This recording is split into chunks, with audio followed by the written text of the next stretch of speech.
Good Friday morning, Market Chameleons, and everyone joining us for the first time. Thanks for coming by and checking out the Market Chameleon pre-market show with this man, Dimitri Pargamanik. How you doing, D? Good morning, Will. How are you? Great. You want to start with the disclaimer? Yep. Good morning, everyone. Before we get started, keep in mind, Will and I and Market Chameleon, we're not a registered investment advisor. We're not a broker dealer. We're not telling you what to do. We're just sharing ideas.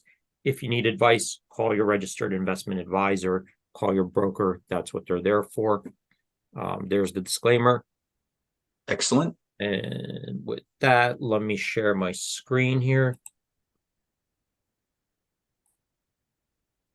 And if you are joining us for the first time, Will and I, we do these shows in the morning to try to help answer questions you may have about the Market Chameleon tools, the data, the analytics.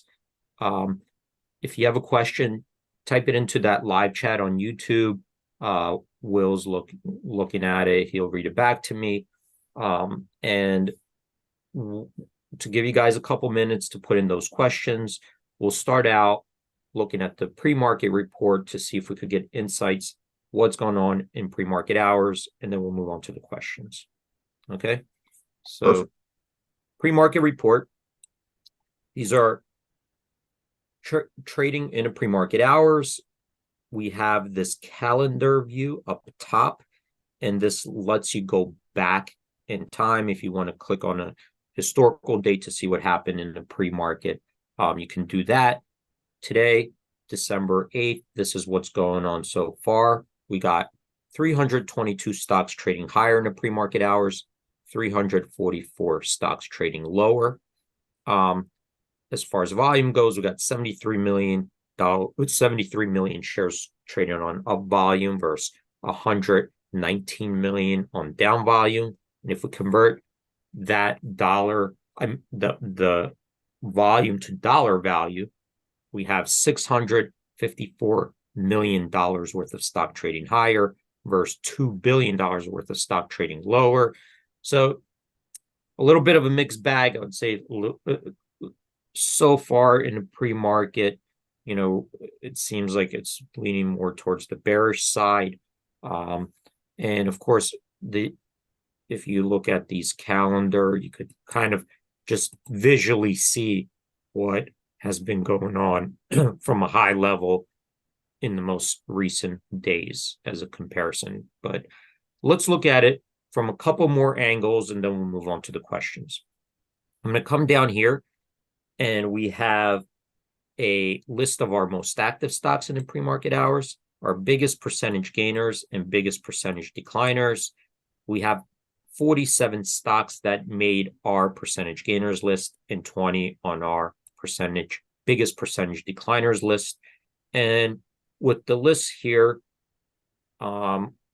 this particular report, it has certain thresholds to make this list, because in the pre-market hours, we have a lot of illiquidity. You could have one share traded the entire pre-market hours. So we do put in liquidity, price, volume thresholds to make this particular list. However, you'll see that there are small cap stocks in there, ETFs, leverage products, any security that's listed on a major US exchange.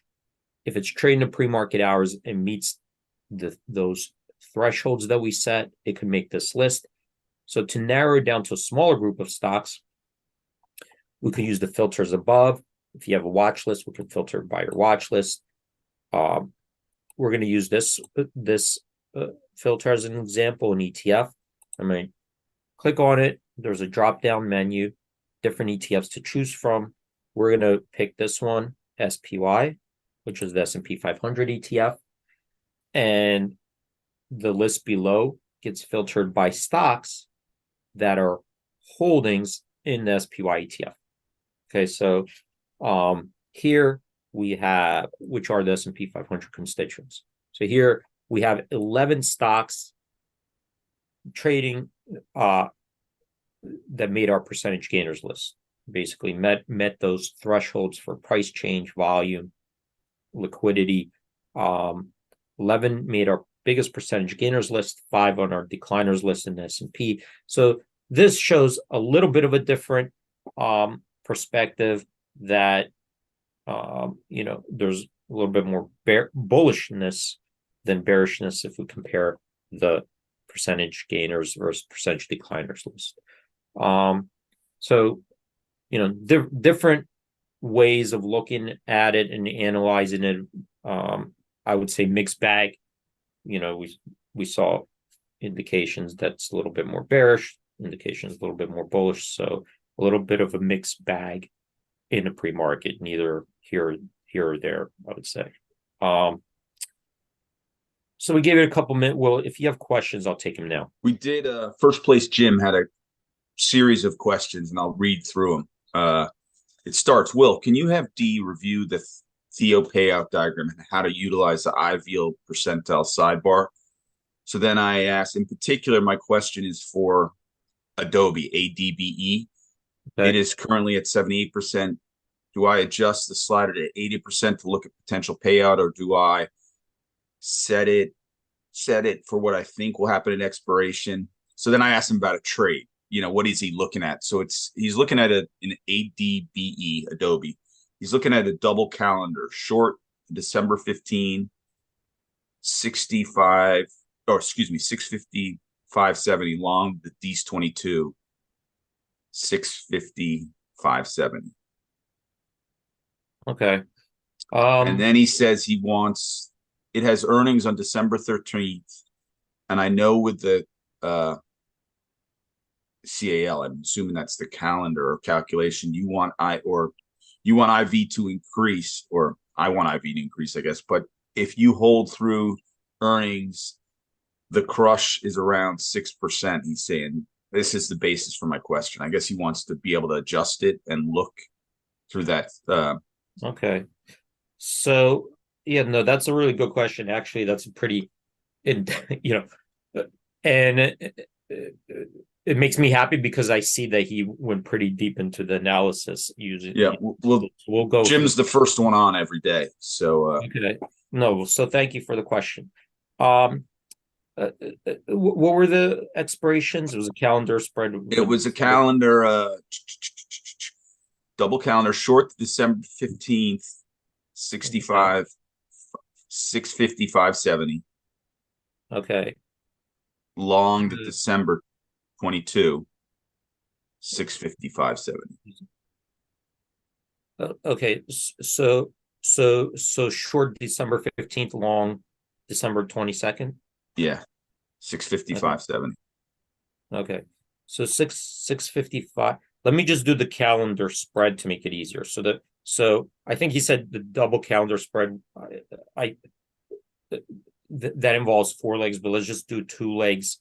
It's the same idea, just to make it easier to follow. So the question is, if you have a calendar spread, right? So a calendar spread involves 2 different expirations, right? You have a long and a short, but the problem is you have 2 different expirations, and if you run a payout diagram or options profit calculator, right? How do you do that? How do you see what is the profit and loss when you have 2 different expirations? Because here we have December 15th, right? I'm going to sell the 655, and then I'm going to go to this next expiration, December 22nd, and we're gonna buy that same strike, same call for 655. So look, over here we have the selling the December 655 call. This will expire December 15th, right? We're selling for 530. But then we went ahead and bought the December 22nd call, 655 strike, for 685. Now, how do you calculate, how do you run a profit calculator when you have 2 separate expirations? Because if you have it in one expiration, it's much easier because the options at expiration will be either in the money or out of the money. So if they're out of the money, the option is zero, right? If a call is out of the money, it's worthless, it's zero. Puts out of the money, it's worthless, it's zero. And if it's in the money, you could calculate the value of that option because the intrinsic value. If it's in the money by $1, it's worth $1. If it's in the money by $2, it's worth $2. However, in a calendar spread, the situation is that on December 15th, this option will expire, right? So December 15th, either this one will be in the money or out of the money. We could calculate the value of that. We could run different prices and calculate the value of it. But the one on December 22nd, well, that one is not so clear what the value of that one will be because it's not going to expire December 15th. It still has time premium. It still has, whatever that is 1 week to go, right? It still has another week before it expires. So you can't say it's going to be worthless on December 15th. If the stock closes at 650, well, we can't claim that option is worthless because it still might have some time premium left. It has a week to go. And even if it's in the money, like say the stock is 660, we can't say that it's going to be trading at parity because if it has time premium, it could be trading above parity. So, the dilemma is we don't know, on expiration December 15th, right? We don't know what value to give that option, right? Because it's still going to have time premium, and we don't know what the implied volatility of that option will be, because to give it a time premium, to give it a theoretical value, we need to give it a implied volatility, right? Because if we give it an implied volatility of 30, then the value will be different than if we give it an implied volatility of 40, right? So the problem is, how do we then run a profit calculator?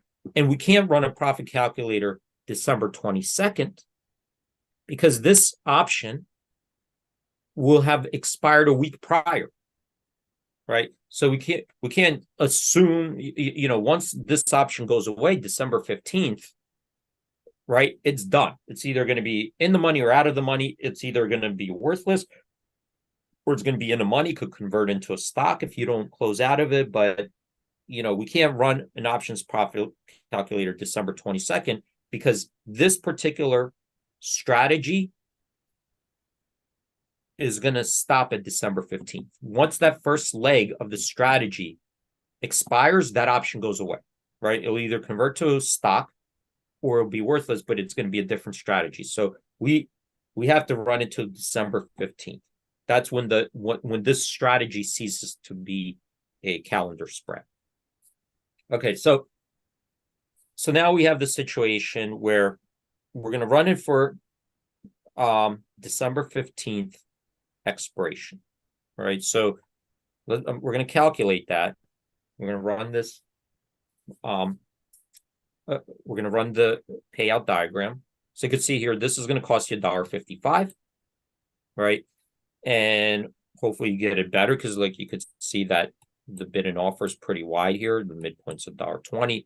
But let's just, right now, it's set to run it, as if you got the worst execution based on the bid-ask spread, which is $1.55. So we have to run a payout diagram. So the first payout diagram, what it does is say, okay, let's just assume that, if you did the strategy, that the implied volatility would be the same as it is now. So now we could change this, right? We could move it up or down, but the first calculator just assumes if this is your input, this is what the payout diagram looks like. So you could see that your sweet spot is right at that strike, 655. And the reason behind it is if it goes right to 655, right? Well, the option that you sold for 530, well, that one, it'll go to at December 15th, it's going to be worthless, right? Let's say it closes right below 655. That option is worthless, so you got to keep all the premium that you sold it. However, you got a week to go with the 655, December 22nd, 655. And for you, the best situation is that it at the first expiration, it's right at that strike, because the at the money has the most time premium, right? Options that are at the money have the most time premium. As it's going away from at the money or more deeper in the money, the time premium is going down. So you want that 655 strike in this situation. So in this case, it's showing us that this would be valued at 1400, assuming that the implied volatility is the same, right? Because we don't know, we have no idea what the implied volatility is. There's no way of knowing that part. We have to give it a kind of a estimated or estimate or guess, right? So I can move this down. Let's say I think that with a week to go, an at the money option has, let's say, 30 vol. So I'm going to click. Oh, sorry. What did yeah, IVs. So I'm going to move these IVs, right? This is the IV now. I'm going to give it a different IV, user input. I'm going to move this. I'm going to down to 30. Okay, so I'm going to use this one, moving both of them down. So I'm going to say, you see here, this is clicking down. I'm going to move this down to 30. Okay. Now, if I move it down to 30 and recalculate it, it's going to give it a different value. Right now, you could see here that it's the payout only shows $655, right? Because if I give it a 30 vol, the implied volatility is lower. The premium of this surviving option will be lower. And of course, this December 15th will still go to parity. So the dilemma is, well, what, how do I even, estimate this implied volatility? Do I assume it's going to be there? Do I assume it's going to go up? Do I assume it's going to go down? You could make an assumption. If you have a volatility forecast, of course, you can make that assumption and use that and just input that. So if you think on December 15th, this December 22nd, the volatility, implied volatility will be 50. You could enter that in, calculate it, and based on the 50, then you could see that's where, over here will be a 1700 max gain, and along the lines over here, you could see it's all green, right? Now, if we don't have, a solid assumption and we want to look at different scenarios, and I think this is where we were looking at the IV theta, right? So in this scenario, we're going to go to this IV theta, and this looks at historical data and implied volatilities. Okay, so this is basically using a range of potential IVs. Okay, and the first one is it's looking at what is this calendar spread trading at today. It looks at using historical data. This is the average of what this value is, and this is the range. Okay. But what we're interested in is, what do we think this could be worth at expiration, right? That's what we want to, at December 15th expiration. So here we have, this is the first call. It's has 6 trading days left. This is 7.6% out of the money. This one has 11 trading days left, 7.6% out of the money. And this does have earnings. So there's 5 days to earnings. Okay, so right now the implied volatility is set at a level that is taken into account that earnings are coming up, and both of these options will cover earnings, right? So that's what the implied volatility is set at right now. That the premium of those options are reflecting that it's going to cover an earnings event, right? So the IVs are already, including that. But on December 15th, we could see here, the earnings are going to go away, right? That earnings are in 5 days. So let's take a look at this. So earnings are December 13th after the market close, right? So on December 15th expiration, there's going to be a new implied volatility based on, that there are no more earnings coming up, right? Earnings are done, new implied vols.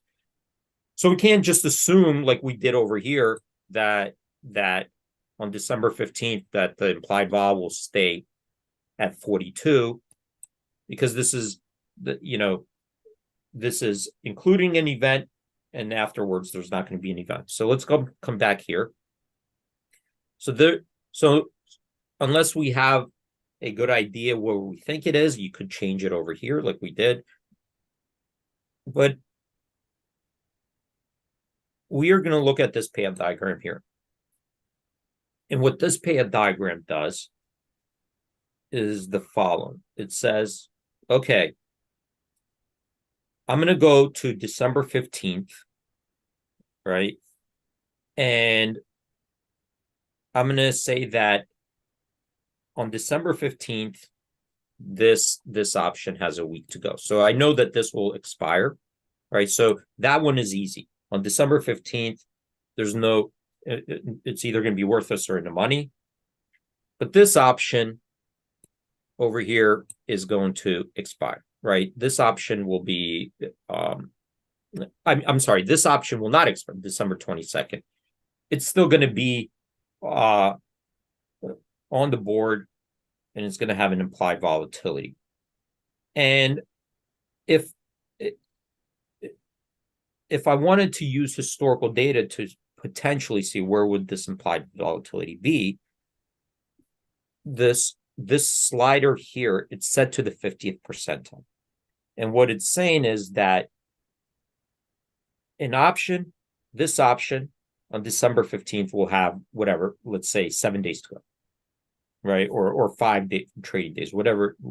Let's say, so the machine's doing that and saying it has 5 trading days to go.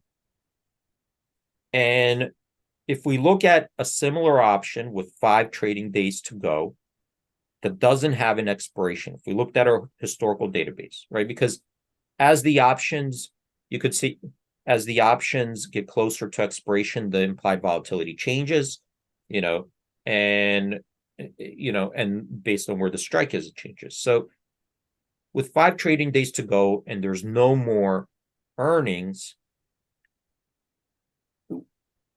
tell me what this option would be worth if I use the implied volatility that's right in the middle, 50th percentile.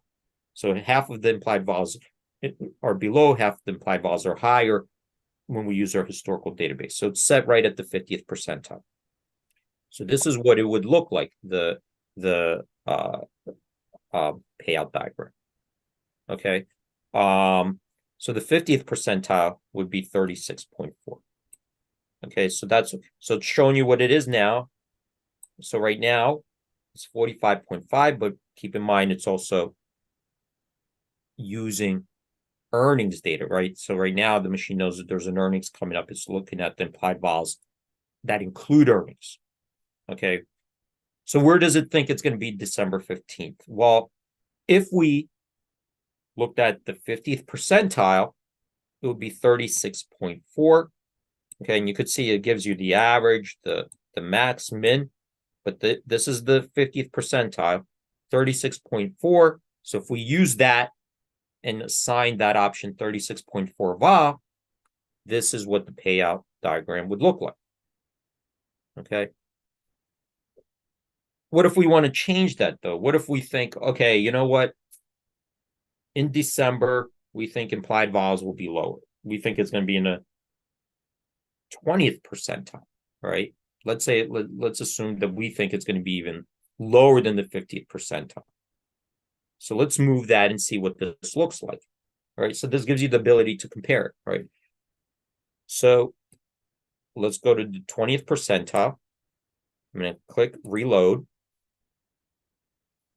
So you could see here, this dropped, right? And what it's doing is saying that now it's saying that the 20th percentile, see, would be 32.4. So now what it's doing is assigning that option a 32.4 implied volatility. Of course, and if you want to manually change it, you could go back to that original, payout diagram. But this lets you use the slider by inputting historical data, right? Based on where the options are, the IVs are historically with, here it's saying, where this IV would be with on December 15th, because it's recalculating how many days left. All right. Now, what if we think it's really going to be low, like on let's go to the 10th percentile, right? So now we see that this even fell down more, 900. And, let me expand it. Okay, can't expand. So now we could see here, where this spread would theoretically, the payout theoretically would be using at this point, 29 vol. So this shows you the range, 92 to 24. If you wanted to use below the range, right? Let's say, okay, you know what, we think it's going to just set a new low. Right? This is the historical range. Let's say we think it's going to set a new low of 20. Well, then we could go back here on this payout diagram, right? And say, well, what if we go to 20? So I'm going to enter 20 here, right? This one won't matter at expiration. I'm going to set 20, recalculate it. And now I see what the payout looks like with implied volatility of 20 on that second leg. So the idea there is, we don't know, but we're just testing out different inputs of, well, because we want to see here, what is the risk to, what is obviously if it goes up, that's better, right? So what we're trying to test is say, well, what are we looking at if it's implied vols keep going lower, because we're long Vega. So we're just testing different ranges from 50th percentile, 20th percentile, below, right? Like we could even go below the low, historical low, to test out, well, what do we stand to make here? 600, so, you're risking 155 here. You could make potentially 600 if it goes to your sweet spot. Yeah, Jim's asking, so you set the slider for the percent that you think it will be at the end of the trade, not what it is now, is what he's asking. Yeah, exactly. What you think it will be in the future, right? Because you're trying to run a profit calculator at a future date, right? So we don't know what it will be. Like, so you have the, and the idea of the slider is to look at different scenarios, right? Like it's not just one scenario. You're trying to look at from different. So the sliders, it defaults to the 50th percentile, right? Because you need a default somewhere to run it. But then you could just recalculate and say, oh wait, how much if it goes up to the 80th percentile, let's just say implied vols just go up in the entire market. So this is what it looks like, right? So it gives you a little bit more cushion, like if the stock falls, to 612, where is it now? 608. So if the stock, goes up a little bit, but implied vols go up, you'll still be in the green here. But on your downside, What if it drops to 10 percentile? Where is this acceptable to you? Know, is the risk reward for you worth it? You know, and if you feel strongly that the stock is going to go higher, right? Then it looks, you know, then it looks good, right? It would look pretty good, even at the 10th percentile. If it goes anywhere close to 650, 655, then it looks pretty good. So the idea is the slider isn't, you're not going to get an exact. There's no way to get an exact because we don't know. The idea you're able to test out different scenarios, and here you're actually using, you know, historical ranges as potentials, right? So these are historical reference points as different potential points it could reach, but you have the ability to, you know, input your own assumptions as well. Yeah, that was very helpful, D. Actually, I ran a quick poll, Yeah, and 100% of the people said this was helpful. So oh, really? awesome All right, job, thank buddy. you. Thanks, I did. everyone. I am going to put in the chat. We have a IBKR webinar on Tuesday, 2 p.m. We do it every second Tuesday of every month. We do a webinar with IBKR. They control the webinar, so you need to register on their site. So I put the link into the chat. Great question, Jim. Thanks so much. The questions are what make the show. So thank you and great job, Dima. Definitely. All right. Thanks, everyone. Stay safe out there. Have a great trading day. Have a great weekend, and we hope to see you guys on Monday morning. Have a great trading day, everyone, and a great weekend. Yep. Talk to you later, D. Bye. Thanks, everyone. Bye.